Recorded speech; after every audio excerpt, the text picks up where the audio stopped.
Hello viewers, আসসালামু আলাইকুম। আশা করি আপনার প্রিয়জনদেরকে নিয়ে সবাই অনেক অনেক ভালো আছেন। আজকে আমি এমএস ওয়ার্ড 2019 এর উপর নতুন একটি ভিডিও সিরিজ শুরু করছি। আপনি যদি আমার দেওয়া প্রতিটা ভিডিও ভালো করে ফলো করেন, আপনি এমএস ওয়ার্ডের মাস্টার হয়ে যাবেন। আমি এখানে প্রতিটা ভিডিওতে প্রতিটা বিষয় নিয়ে বিস্তারিত আলোচনা করব। আজকে আমরা আলোচনা করব এমএস ওয়ার্ড 2019 এর ইন্টারফেস নিয়ে। এটি হচ্ছে পার্ট 1। সো আমি রবীন্দ্র আছি আপনাদের সাথে। চলুন শুরু করা যাক।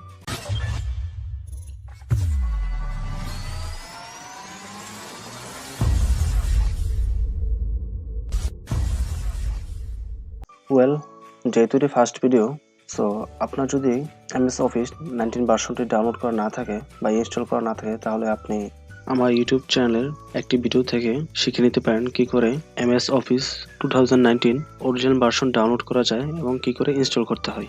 অথবা 13, 16 ভার্সন ইউজ করতে পারেন, কারণ তিনটা ভার্সনই লিটারালি সেম। তো ইনস্টলের পর ফার্স্ট ওপেন করার জন্য আপনাকে উইন্ডোজ বাটন ক্লিক করার পর এখানে নিচে যেতে পারেন। যাওয়ার পর ওয়ার্ড ফাইলের নিচে পেয়ে যাবেন। এখানে ক্লিক করে ওটা ওপেন করতে পারেন, অথবা রাইট ক্লিক করার পর নিউ থেকে নিচে যাবেন মাইক্রোসফট ওয়ার্ড ডকুমেন্ট। এটিতে ক্লিক করলে একটা ফাইল চলে আসবে। চাইলে আপনি এখানে কোনো নাম নাও দিতে পারেন। আমি দিচ্ছি টিউটোরিয়াল 1। এই নামে ফাইলটা আমি সেভ করলাম। এখন আমি এটাকে ডাবল ক্লিক করলে এটা ওপেন হয়ে যাবে। ওকে, তো ফাইলটা ওপেন করার পর ফার্স্ট যে ভিউটা দেখতে পাচ্ছেন এটা হচ্ছে ইন্টারফেস।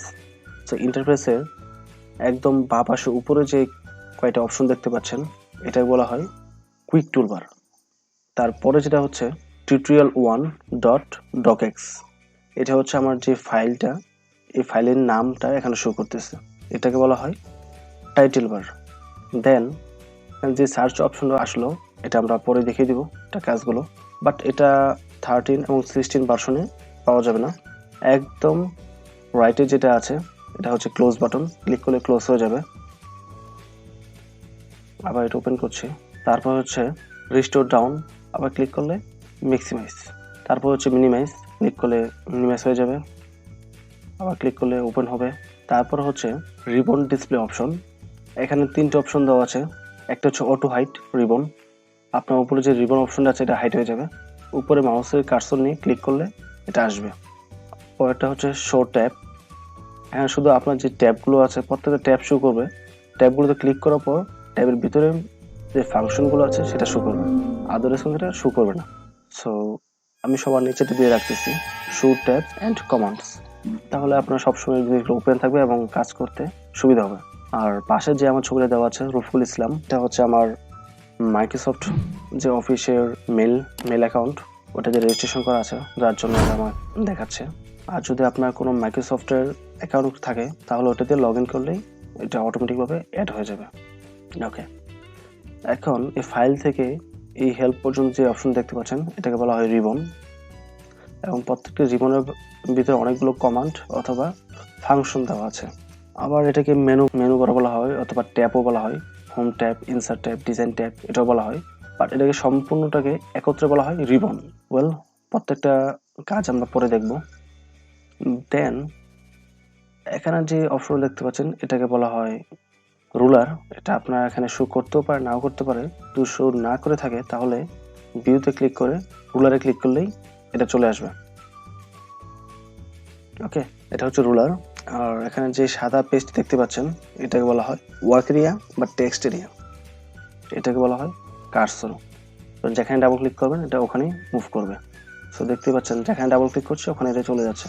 দেন একদম বাম পাশে নিচে এখানে লেখা আছে পেজ 1 of 1। যেহেতু এখানে একটা পেজে আছে আমরা, তাই 1 of 1 দেখাচ্ছে। 0 ওয়ার্ড, এখানে কোনো ওয়ার্ড লেখা নেই, তার জন্য 0 ওয়ার্ড দেখাচ্ছে। ওকে, কিছু টেক্সট আমরা নিয়ে আসি বোঝার জন্য। সো এখানে দেখেন কি লেখা আছে, পেজ 1 of 3। 1টা হচ্ছে আপনি বর্তমানে কোন পেজে স্টে করতেছেন, কোন পেজটা আপনি দেখতেছেন, এটা হচ্ছে ওই পেজ নাম্বার প্রথমটা।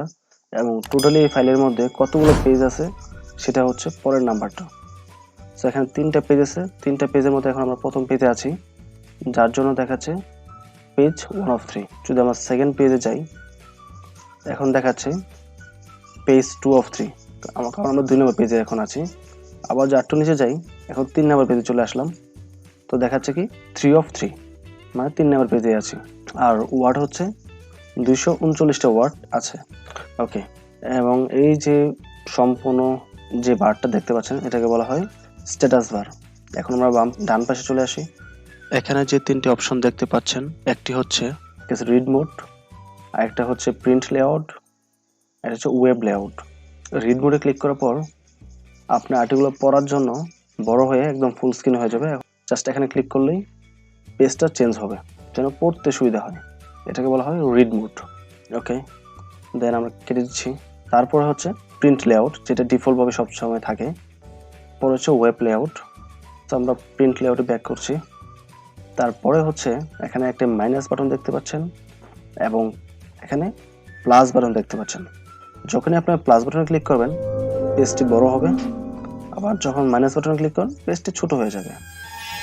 প্লাস বাটন ক্লিক করার পর দেখেন নিচে আরেকটা অপশন চলে আসছে, এটাকে বলা হয় হরিজন্টাল স্ক্রল বার। আর এখানে যে অপশনটা দেখতে পাচ্ছেন ওইটাকে বলা হয় ভার্টিক্যাল স্ক্রল বার। ওকে, সো এটাই ছিল আজকের ভিডিও। পুরো ইন্টারফেসে প্রতিটা বিষয় নিয়ে আমরা আলোচনা করেছি। নেক্সট ভিডিওতে আমরা ফাইল মেনুতে যে অপশনগুলো আছে প্রত্যেকটা কাজ কি কি এটা দেখব। সো পরবর্তী ভিডিও দেখার জন্য আমন্ত্রণ জানিয়ে আজকের ভিডিও আমি এখানেই শেষ করছি। সো এতক্ষণ সাথে থেকে সম্পূর্ণ ভিডিওটি দেখার জন্য আপনাকে অসংখ্য ধন্যবাদ। আর যদি ভিডিওটি ভালো লাগে তাহলে চ্যানেলটি সাবস্ক্রাইব করে পাশে থাকবেন, এবং আপনার যদি কোনো কিছু বুঝতে সমস্যা হয় তাহলে অবশ্যই কমেন্ট করে জানাবেন। আপনাদের এক একটা কমেন্ট ও লাইক আমাকে আরো ভালো কাজ করতে উৎসাহিত করবে। সো অনেক ভালো থাকবেন। পরবর্তী অন্য একটি ভিডিওতে আবারও কথা হবে। আসসালামু আলাইকুম।